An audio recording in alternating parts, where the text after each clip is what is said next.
Hi, and welcome to part 2 of Deep Inner Bunker's explanation as to why did I start prepping in 2017. As I previously stated in part 1 of this video, I started prepping because of this situation in North Korea. You know, we had a lot of scary times there. We had the exercise in the Sea of Japan.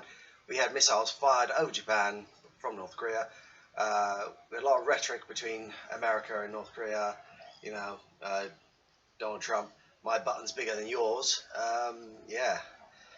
And so, you know, these are just little highlights of what was happening in 2017. And so, like I say, I did prep. And the reason I want to say this is because why do preppers prep? And for me, and I think for every prepper, the fact is one big word: fear. Okay? You prep because you are afraid. There can't be another reason for it. You're afraid for your immediate circumstance, you're afraid for your family, you're afraid for your surroundings. And if you wasn't afraid, then you wouldn't prep. You'd go and live your life as normal. You'd go to cinema, go shopping, twice or once a week, weekly, whatever. You would not bother to prep. But we are afraid, and therefore we prep. Okay, we prep for when the shit hits the fan. Okay, that's the whole point of it. As far as I can see, as far as I've seen anyone else's video, but no one's ever said they prep because they are afraid. But they must be, There's people with a golf grid, and they'll, have a homestead, if they got the land. And, well, why are you doing this? It's not an idyllic life, and everything you're saying, you're prepping for, you're prepping for, EMP pulse, whatever you call the damn thing. So you got your gear and you got your bins lined with cardboard, with all your sensitive electrical equipment inside, okay, that you may never use.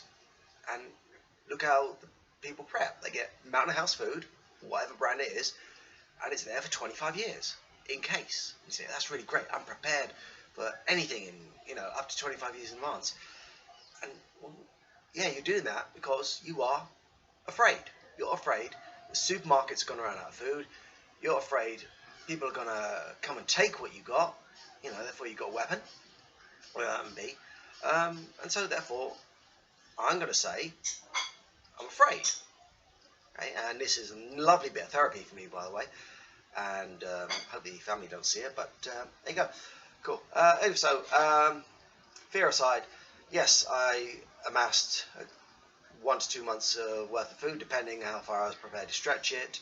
I didn't go far as getting all the water in, because I just did not have the room to store 2 to 3 gallons of water a day per person, for 60 days. I just did not have the room. No.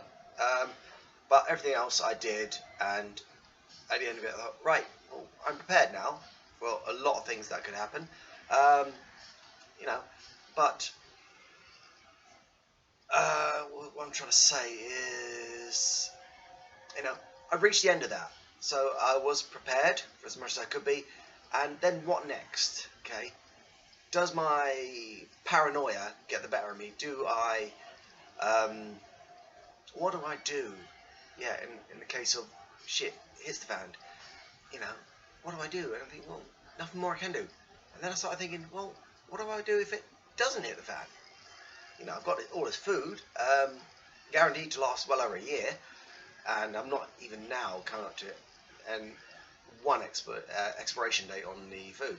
Okay, but what I started to do was I was thinking, let's I start using a bit. A, to demonstrate that I can make the meals that I'm talking about, and B, to start sort of like sensibly using it as a pantry properly.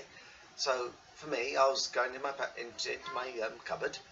I'd take, if going to cook a meal with green lentils, I'd take a pack of green lentils out, and then I'd stick it on a list for next week.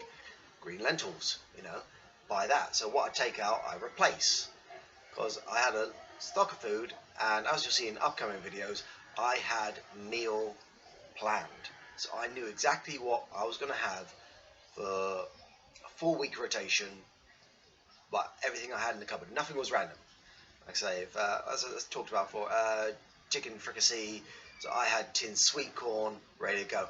I had tins of, I have tins of chicken in white sauce. Add them together.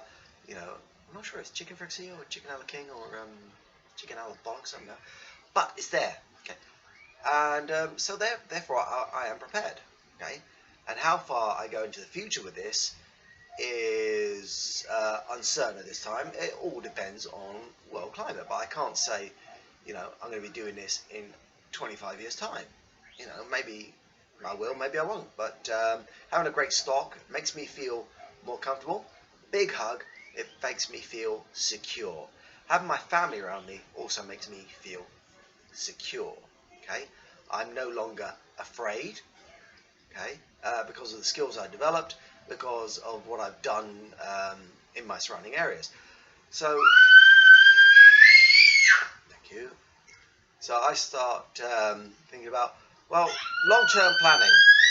Long-term planning for me is my surrounding areas. I belong to the land share group in this country, where people will tell you location of fruit trees, and they'll let you share their land with them that they're not using, so disused land, so you can plant trees on it, and come September or October, whatever they're in, you go pick those trees, and so that's a great idea. So it's part of a community build up, and like I say, if things do are pear-shaped, I can go to these places and get some fresh fruit, which I may not have, which fresh fruit is going to be a vital resource, so, but you've got to, let's say, prepping for me is planning from day one to day infinity. Okay, the end of your life, the end of your kid's life.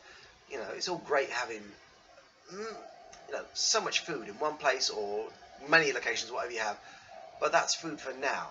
You've got to have food tomorrow and a day after, and fresh food. You can't tell me you're going to go out and everybody, I'm going to grow my own wheat and I'm going to grind it up. Bullshit. You're never ever going to do that much by hand. You're sticking yourself back 300 years technologically to do that, because you're going to be doing it by hand. You're going to be using a scythe. It's going to be really hard going. So you're going to have to rely on others. Rely on farmers in the area to be able to, and you're going to have to help these people, okay, to help you. You say, hey, Mr. Farmer, I understand your equipment's fried because of the EMP pulse.